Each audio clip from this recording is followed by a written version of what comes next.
So the idea of changing your own oil sounds daunting to a lot of people. Basically, just break it down into 3 steps, right? You've got to drain the old oil, remove the filter, put new oil back after putting the plug back. That's it. So when you break it down to those 3 steps, it makes it a little bit more simple. So you're going to want to YouTube your specific vehicle, see where your filter and all that is, and the best way to get to it to spin it off. After that, it's really down to a little ratchet and socket set, like this right here, and somewhere to drain the oil into,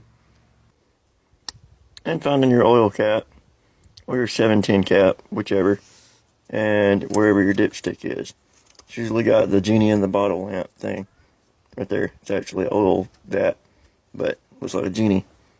So, anyways, that's really all there is to it.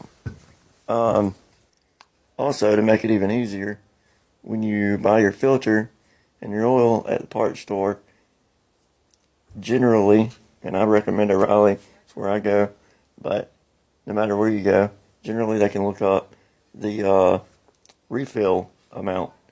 And on the back of the bottle, you can cheat without having to put it little at a time. And if it says 4 quarts, 5 quarts, whatever, you can go by the marks on the back of the bottle, set it down back on the ground level, and it'll tell you how much you've used. For example, mine uses exactly 4 quarts for the refill.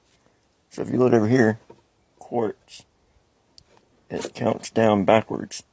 So 1, 2, 3, 4. You see right there where it's dark? There it is, sloshing around in there, right at 4 quarts. Easy peasy. So then you don't have to pour it in there, check it, pour it in there, check it. You already pretty much know. If it says 6 quarts, pour the whole big bottle in, grab a little one, pour it in. You're done. It's a basic rundown. Drain pan, pull the plug, let it drain. Once it's done, put the plug back. Fill the oil back in. Change the filter before or after, it doesn't matter. It's not all going to pour out with the filter. Some will. So you want your pan under it whenever you do the filter.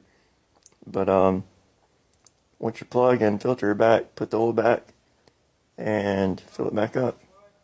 And check it. Just second guess it. Check it with the dipstick.